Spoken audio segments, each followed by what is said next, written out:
وَلَقَدْ يَسَّرْنَا الْقُرْآنَ لِلذِّكْرِ فَهَلْ مِن مُّدَّكِرٍ. Dan sungguh telah kami mudahkan Al-Quran untuk peringatan, maka adakah orang yang mau mengambil pelajaran? Assalamualaikum warahmatullahi wabarakatuh.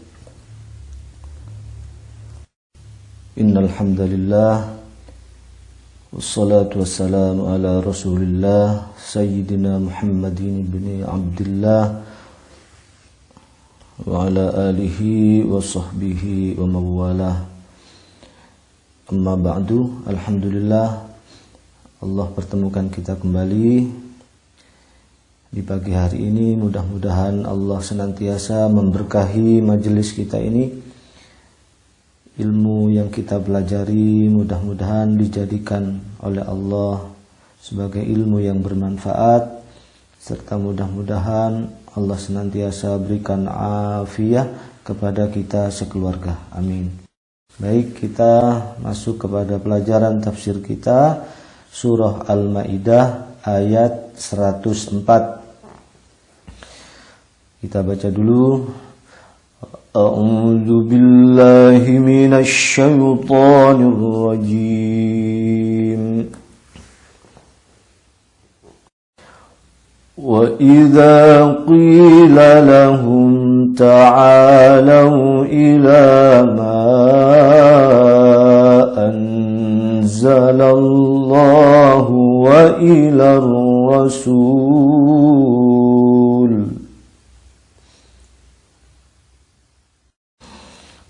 وَإِذَا قِيلَ لَهُمْ تَعَالَوْا إِلَى مَا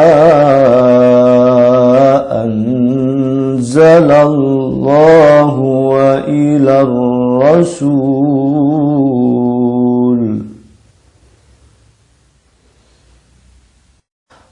قالوا حسبنا ما وجدنا عليه آباءنا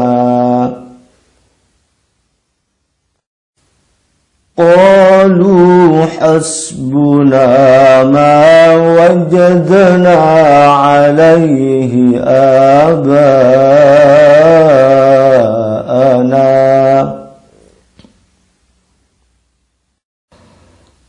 أَوَلَوْ كَانَ آبَاؤُهُمْ لَا يَعْلَمُونَ شَيْئًا وَلَا يَهْتَدُونَ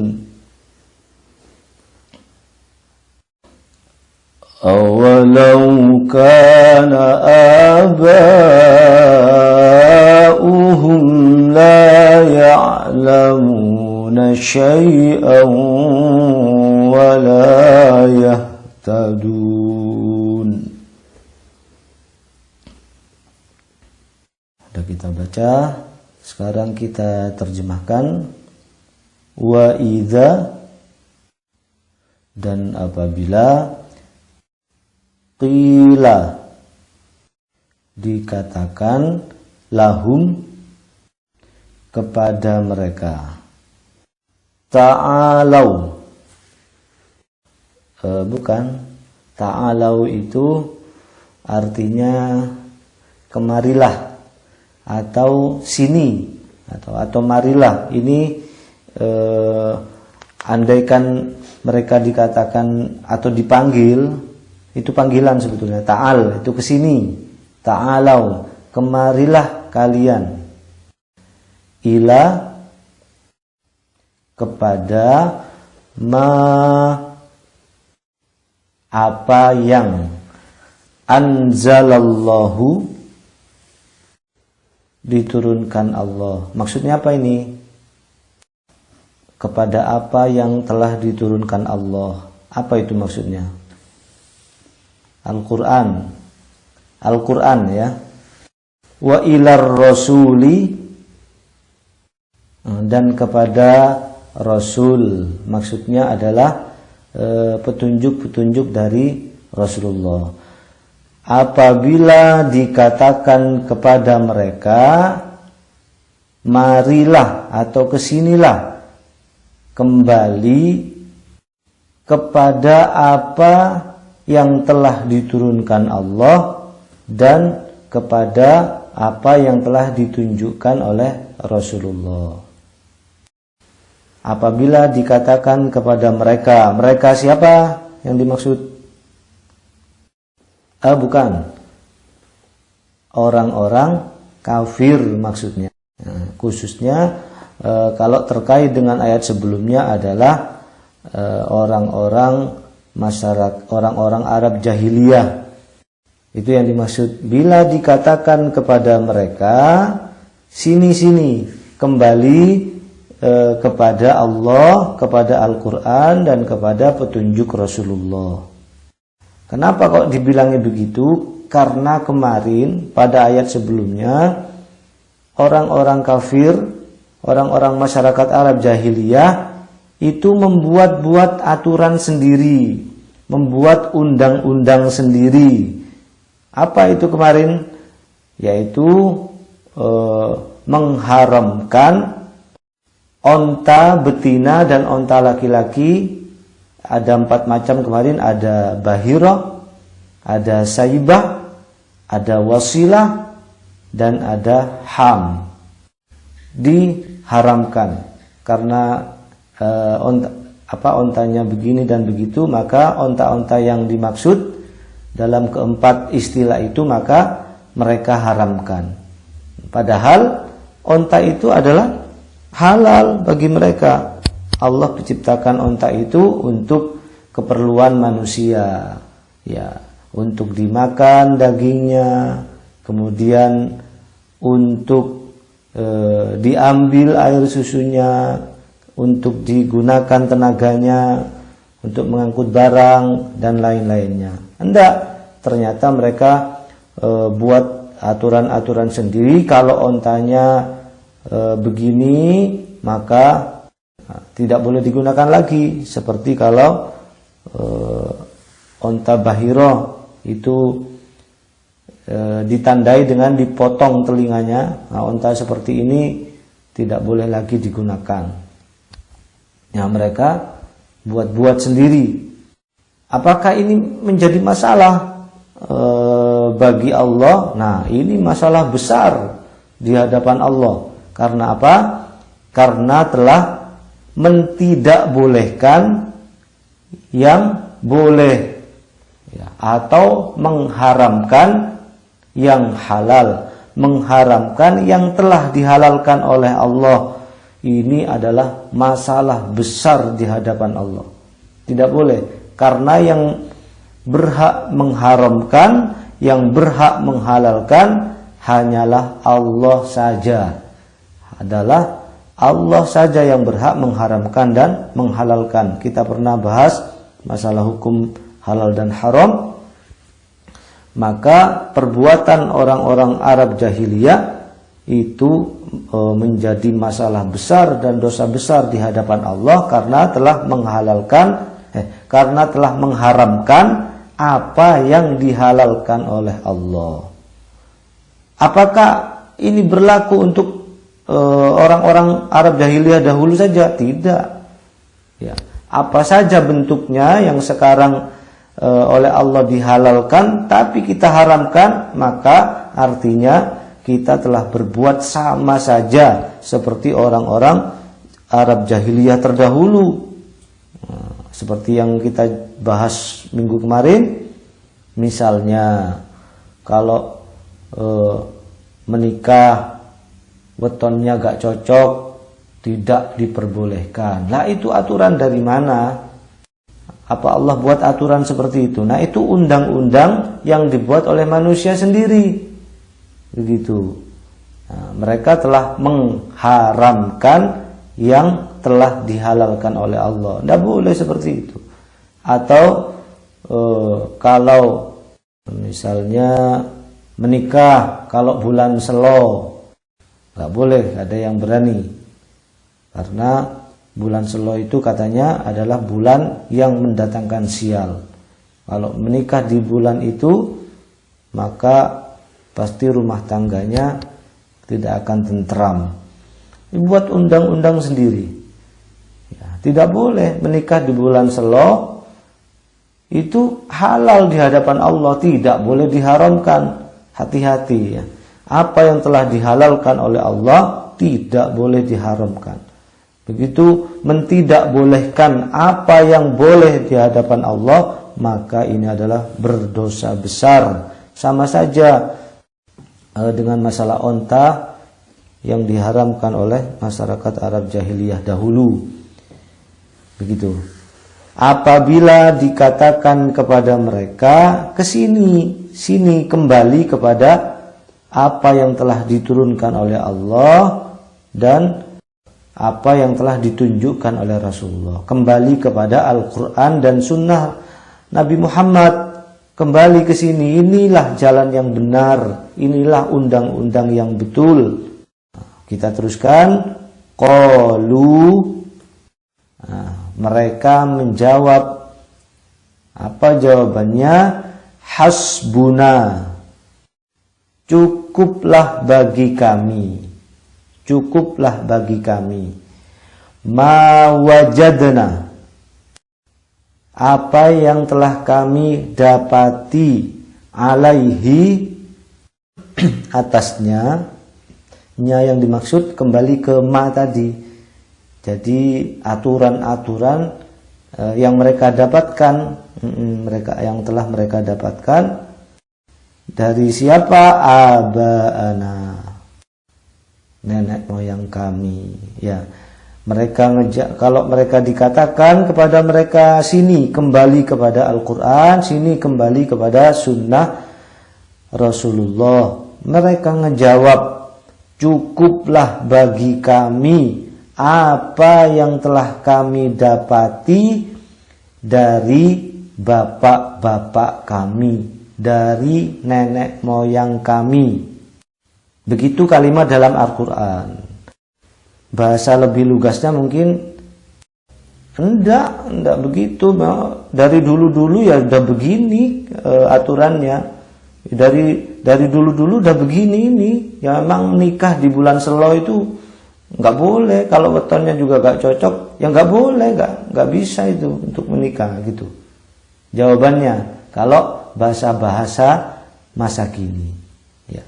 Kalau bahasa Al-Qur'annya, cukup bagi kami apa yang telah kami dapati dari nenek moyang kami. Misalnya ketika lahir, hari-harinya harus bagaimana, ketika pindahan harus bawa tanah, nah, ketika mati, ketika hamil tidak boleh kalungan anduk, nggak boleh kalungan sarung dan lain-lain, nggak boleh beteti iwak. Nah, ketika dibilangi itu nggak ada, itu nggak bener aturan gitu, maka mereka menjawab, aku iki kate melok sapa maneh lek gak melok aturane wong tua. Saya ini mau ikut siapa lagi kalau kayak ikut orang tua. Nah, seakan-akan jawabannya baik. Seakan-akan jawabannya baik. Taklid. Inilah yang dimaksud dengan taklid buta ya. Jadi sudah membabi buta. Taklid itu apakah tidak boleh? Ya boleh-boleh saja taklid. Tapi lihat-lihat yang ditakliti itu siapa begitu. Yang ditakliti siapa. Ya kalau sudah membabi buta begini, maka ini adalah haram hukumnya. Seperti yang judul yang saya berikan adalah haramnya taklid buta. Haram. Taklid buta dalam Islam itu hukumnya tidak boleh atau diharamkan. Taklid buta itu artinya mengekor. Pokoknya melok ae. Bapak bener, bapak keliru, wis gak peduli. Pokoknya opo jare wong tua, baikku bener, baikku salah, gak ngurus apa kata nenek moyang, begitu. Ikut secara membabi buta. Mentang-mentang panutannya, mentang-mentang pimpinannya, kalau di ayat ini mentang-mentang nenek moyangnya, mentang-mentang orang tuanya, ayahnya, ibunya, teman akrabnya, mentang-mentang kelompoknya, mentang-mentang satu partainya, mentang-mentang sama sukunya, tidak peduli salah benar, pokoknya melok ya. Pokoknya ikut saja. Begitu. Ini namanya taklid buta. Nah, kalau kita ikut Imam Syafi'i, apakah itu dinamakan taklid buta? Ya enggak, karena Imam Syafi'i itu adalah suatu imam yang sudah masyhur akan kesolehannya, akan masyhur bahwa beliau adalah seorang ulama yang tentu saja namanya ulama itu adalah orang yang takut kepada Allah. Kita mengikuti perkataan Imam Syafi'i artinya kita bukan taklid buta ya, tapi taklid gitu saja. Masih boleh. Nah, lebih baik lagi kalau ikut kepada ulama kita ngerti dalilnya.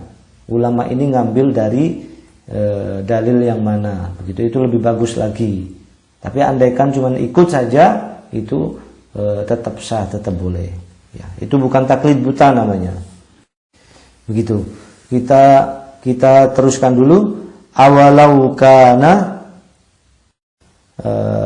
apakah walaupun adalah, atau bahasa ringkasnya meskipun adalah abauhum, nenek moyang mereka, meskipun nenek moyang mereka, meskipun bapak-bapak mereka, meskipun orang tua mereka, kira-kira begitu, la ya'lamuna, tidak mengetahui syai'an, sesuatu ya, sesuatu pun, meskipun bapak-bapak mereka, nenek moyang mereka tidak mengetahui sesuatu pun. Nenek moyangnya gak ngerti apa-apa ya tetap diikuti saja begitu, meskipun mereka mengharamkan apa yang telah dihalalkan oleh Allah, meskipun nenek moyangnya itu mengajak kepada hal yang salah, diikuti saja ya, itu tidak boleh begitu. Itu namanya taklid buta. Meskipun nenek moyang mereka tidak mengerti apa-apa, kata Allah, wala yahtadun, apa itu, dan tidak mendapatkan petunjuk. Meskipun nenek moyang mereka tidak mengerti apa-apa, jahil begitu, atau bodoh lah kalau bahasa sini ya, wala yahtadun, dan tidak mendapatkan petunjuk, enggak mendapatkan hidayah. Jadi jalannya salah, tidak memakai tidak mengikuti rambu-rambu yang benar kalau di jalan. Nah, meskipun nenek moyangnya sudah tersesat begitu, enggak mendapatkan hidayah, tetap diikuti saja. Itu namanya taklid buta. Itu namanya taklid buta. Jadi nggak boleh sebagai orang yang berakal, kayak sebelumnya kan bilang begitu, ya kan? Ayat sebelumnya bilang wa aksaruhum la yaqilun. Kebanyakan dari mereka tidak mau berpikir ya. Kalau orang mau menggunakan akalnya yang sehat, ya, akal yang sehat tentu tidak mau mengikuti. Apa hubungannya pindahan dengan membawa tanah, iya kan? Apa hubungannya orang hamil dengan kalungan sarung, kan begitu? Itu namanya akal yang masih sehat ya. Nah, tidak akan mengikuti kayak gini, meskipun orang-orang tua kita itu tidak mengetahui apa-apa dan tersesat, tidak mendapatkan petunjuk, mereka tetap ikut saja. Itu namanya taklid buta. Nah, itu gambaran singkat dari ayat ini. Sebelum kita lanjutkan, satu orang saja ya baca. Monggo Pak Panggi dibacakan ayat ini sama artinya. Ya, saya kira cukup ya. Kita langsung lanjutkan dulu dengan mendengarkan tafsirnya. Ayat ini kita bagi 3 sebagaimana kita baca tadi. Bagian yang pertama, wa idza qila lahum ta'alu ila ma anzalallahu wa ila rasul.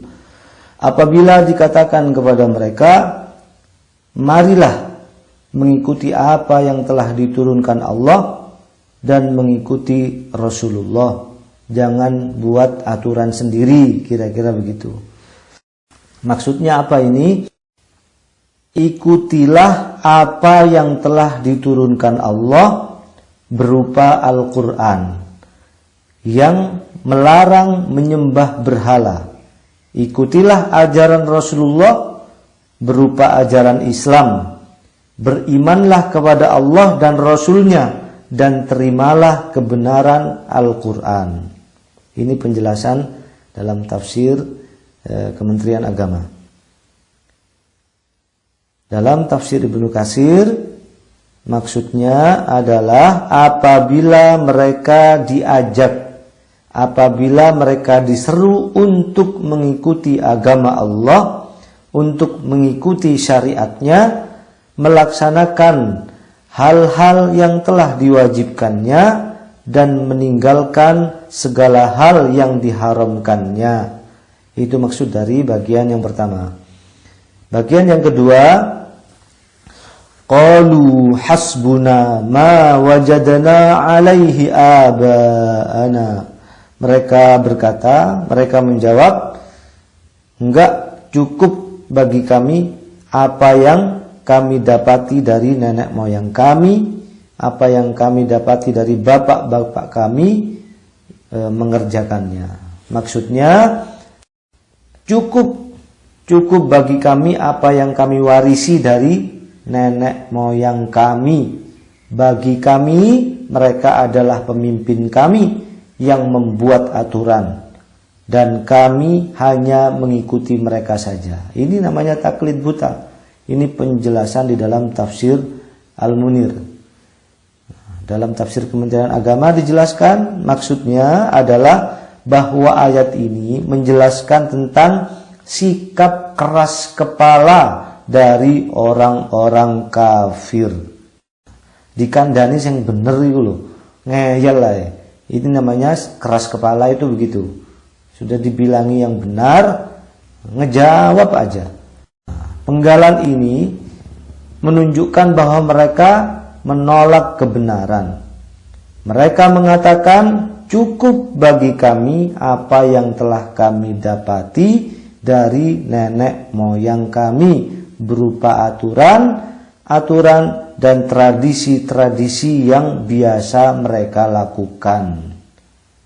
Akhirnya karena sifat keras kepala seperti ini, maka ini akan berpengaruh kepada hatinya juga akan menjadi keras.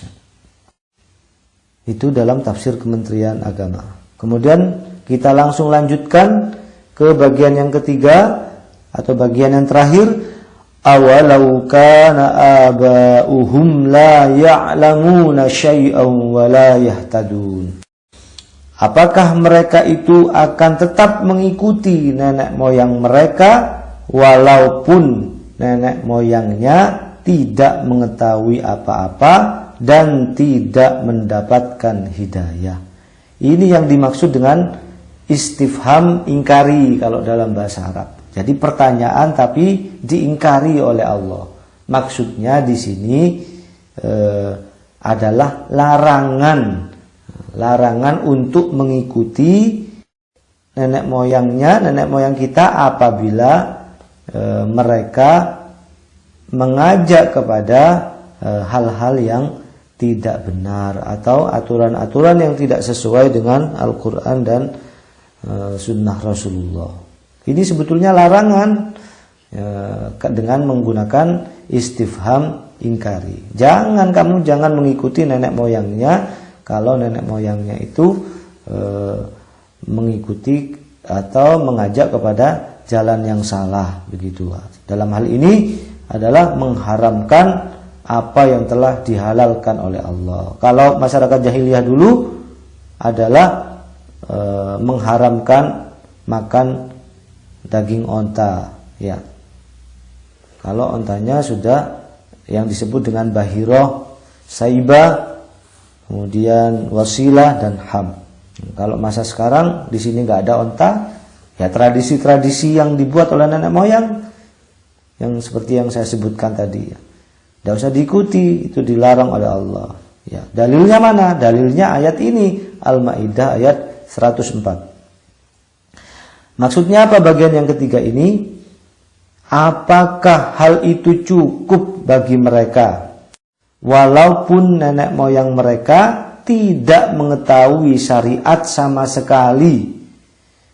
Walaupun nenek moyang mereka tidak tahu kemaslahatan dan kebaikan bagi agamanya dan bagi urusan dunianya. Walaupun nenek moyangnya terjerumus ke dalam kegelapan paganisme atau tradisi dalam penyembahan sesuatu selain Allah atau penyembahan berhala dan terjerumus ke dalam khurafat-khurafat. Walaupun nenek moyang mereka sendiri yang membuat-buat aturan itu atau membuat-buat syariat menurut keinginan mereka sendiri atau keinginan hawa nafsunya. Dan ini adalah sebuah celaan terhadap sikap taklid buta yang diwarisi tanpa kesadaran dan tanpa pengetahuan. Sebagaimana Allah juga berfirman dalam surah Al-Baqarah ayat 170, wa idza qila lahum ittabi'u ma anzalallahu qalu bal nattabi'u ma alfayna alaihi aba'ana. Jika mereka dikatakan kepada mereka, ikutilah apa yang telah diturunkan oleh Allah, mereka menjawab, kami hanya akan mengikuti apa yang telah diajarkan oleh bapak-bapak kami, nenek moyang kami. Awalau kana aba'uhum la ya'qiluna syai'an wa la yahtadun. Meskipun padahal nenek moyang mereka tidak mengetahui apa-apa dan tidak mendapatkan hidayah. Ayat ini mirip dengan ayat yang kita baca, ya. Ini penjelasan di dalam tafsir Al-Munir. Nah, kita langsung lanjutkan dengan ibrahnya. Selesai tafsirnya, kita langsung lanjutkan dengan pelajaran apa yang bisa kita ambil dari ayat yang mulia ini, surah Al-Maidah ayat 104. Pelajaran yang pertama adalah bahwasannya Allah memerintahkan agar kita mengikuti ajaran Al-Quran dan ajaran Rasulullah Sallallahu Alaihi Wasallam. Itu pelajaran yang pertama. Kita harus ikut kepada dua ajaran itu agar kita tidak tersesat untuk selama-lamanya. Itu yang pertama. Yang kedua, dari ayat ini juga bisa diambil pelajaran Allah melarang mengikuti kebiasaan atau adat istiadat yang kebenarannya tidak didukung oleh agama. Itu yang kedua. Pelajaran yang ketiga adalah sikap keras kepala orang-orang kafir di dalam menerima kebenaran atau nasihat. Atau dengan kata lain, tidak boleh ngeyel kalau diberi nasihat, yaitu atau dengan istilah lainnya lagi, harus belajar mendengarkan nasihat orang lain. Ya, harus belajar mendengarkan nasihat orang lain. Jangan diayal, didengerin. Ya, kalau ada orang memberikan nasihat, didengerin dan direnungkan. Jangan ngeyel. Nah, karena sikap ngeyel ini adalah kebiasaan orang-orang kafir. Ya, kebiasaan orang-orang kafir kalau diberikan nasihat kebenaran. Ya, karena sikap keras kepala seperti ini akan menutup hati. Keras kepala itu kalau dalam kamus bahasa Arab disebut ghalidhul qalbi, yaitu hatinya tertutup. Kita udah sering bahas masalah hati yang tertutup ini, ya. Makin kita ngeyel setiap diberi nasihat, makin keras hatinya, dan makin sulit kebenaran menembus jiwanya. Ya. Begitu. Hati-hati, kita harus belajar mendengar juga. Jangan ngomong terus. Saya ini dari tadi ngomong terus ya. Ya saya kan ini ya lagi ngajarin ya. Lagi menyampaikan Al-Quran dan membacakan tafsir. Nah, selain itu saya juga mendengarkan kata-kata sendiri. Sebetulnya saya ini juga menasehati diri sendiri ya dengan membacakan tafsir ya. Itu pelajaran yang ketiga. Nah, jangan ngeyel kalau diberi nasihat yang benar, belajar mendengarkan nasihat orang lain ya. Nah, jangan keras kepala seperti sifat orang-orang kafir bila diberi nasihat kebenaran. Yang ketiga, pelajaran yang keempat, bahwa Allah mencela sikap taklid buta. Pokoknya ikut, nggak peduli benar salahnya, meskipun nenek moyangnya atau panutannya atau pimpinannya atau kelompoknya begitu ya adalah salah ya, mereka tetap membelanya dan mereka tetap mengikutinya. Coba lihat itu, kalau orang sudah masuk dalam partai ini dan itu, apapun kata partainya dibela saja ya. Pokoknya partainya harus betul, kelompoknya harus benar. Begitu. Itu namanya taklid buta.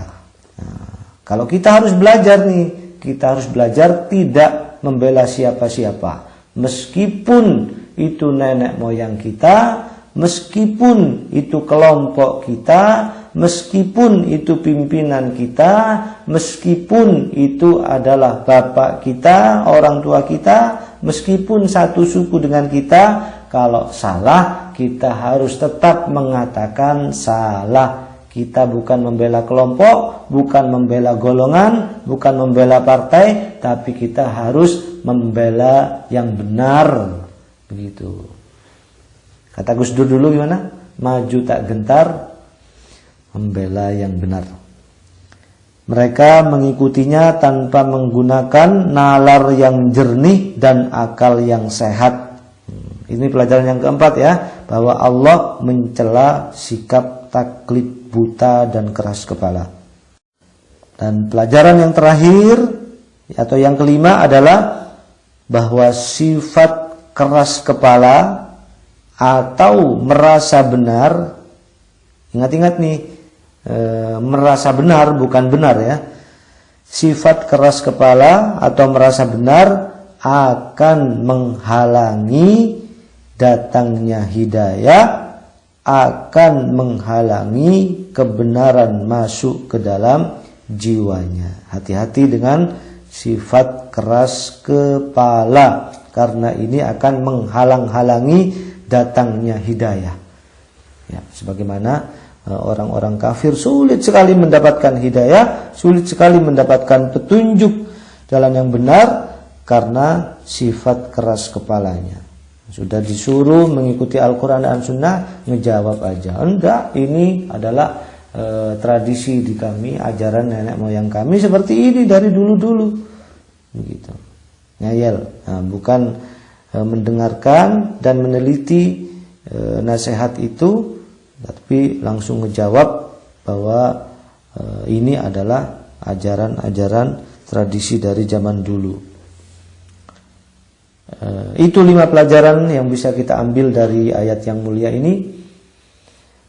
Baik, sebelum diakhiri, barangkali ada yang mau ditanyakan sehubungan dengan masalah ini.